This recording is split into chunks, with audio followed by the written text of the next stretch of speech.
What's up, you all? In as requested, the one and only Miss Mariah Carey, To Be Around You from her first album, right? Let's get right on into it.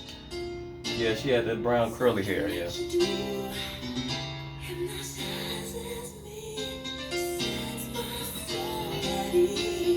I love the chorus, the piano. Come on, quiet. Resonance. Come on. Come on, agility. So bright. Crystal, the transition that was smooth. What she gonna do is utilize the quiet. That's one thing I know about Miss Mariah. The track is bad too, still.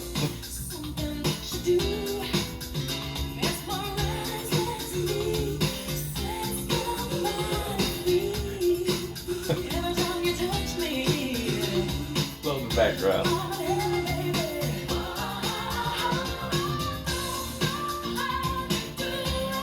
Sing.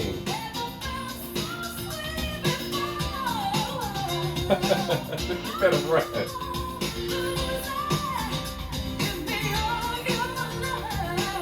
Hey. Eating that high fifth octave with clarity, resonance, and just a smoothness around the tone. You know, it's not piercing, grating. Hey. Come on, hit the buzz of the transition. That's it. Yes.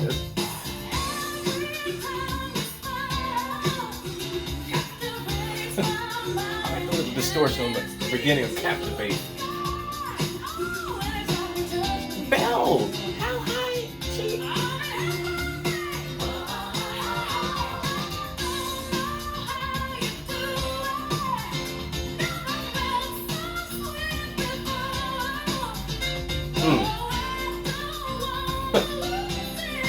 Yes, head voice with the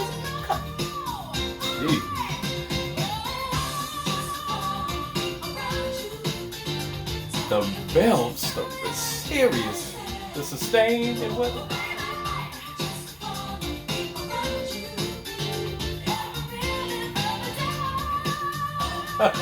Sustain.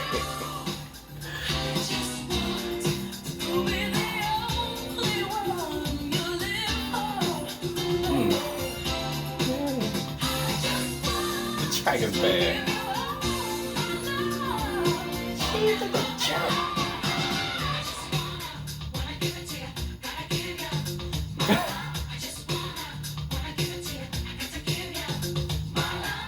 Jeez, what was that note? Is she the one in the back hitting that super high mix in the back? Cause that was crazy, that note.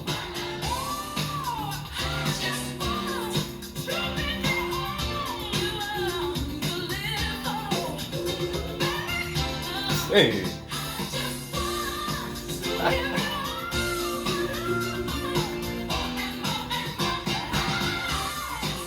Just eating those high fifth bells like. Come on.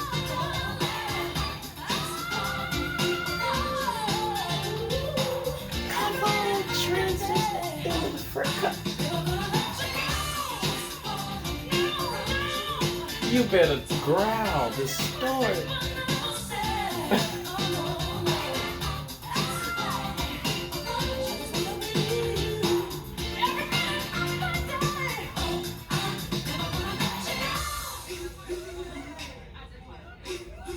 It's the rawness to me, that distorting growling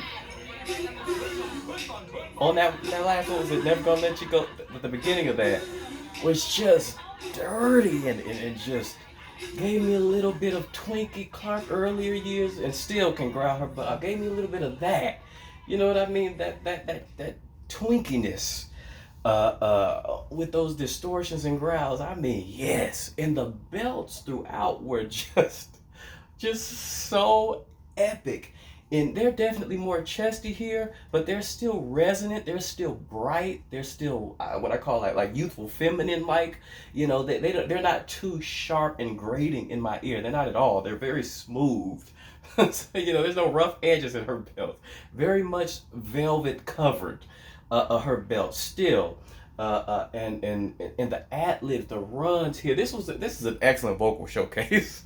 You know what I mean? This is the song you listen to on her first album. Is like, dang, this girl can sing. You know what I mean? Back in the early '90s, whenever this came, I can just picture people listening to, my God, her range.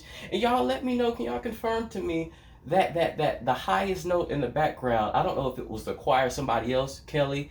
I know she used Kelly Price and them. I don't know if that was them or her stacked on that highest note. The highest note was ridiculously high. I would love to know who if that was her or not. That wasn't no joke. And just throughout these sustained, chesty belts, these heavy, warm belts, I'm loving that. I just love that. The transitions into just full supported head voice. You know what I mean? And I said this about the other video I just reacted to her off this same first album. I said the same thing, but it's true here too. Her transition her technique is different. You know what I mean? Later on, she started relying heavily on the falsetto and the whistle. And you know, she was made. I mean, you know, that's her distinct thing nowadays. You know, you think of falsetto and whistles, you think Mariah Carey. You think transitions, you think Mariah Carey.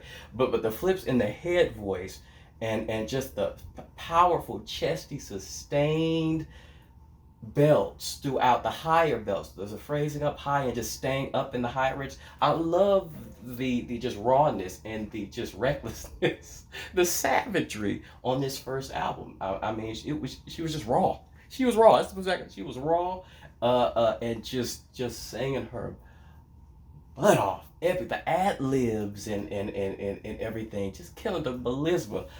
Super quick, agile. Here, her agility got quicker a few years down the line, but still, even here, you can hear, as heavy as her voice is here, the way she's singing, still lightning fast. The transitions, the ad libs, and the transitions in the middle of runs and phrases. I mean, nobody, I always say this, but in my opinion, nobody does transitions like Miss Mariah Carey. It was fire, and I love the song. This song, I just reacted to another song from this album, and why she killed it vocally. My song wasn't one of my favorites, but the song is still hot. The last song was like stepping into a time capsule, you know, the production wise, but this is still hot, and it hits till this day. I could see people, I could see one of them, you know, her songs tend to come back onto the charts just suddenly because of these TikTok challenges and whatnot. I could see this hitting hard because it's very catchy, and there's still something about it that's it's just hot. It's still hot. I can see that happening to this song. That would be dope. Anyway, thank you for liking, subscribing. Please continue for more of your favorites. Peace.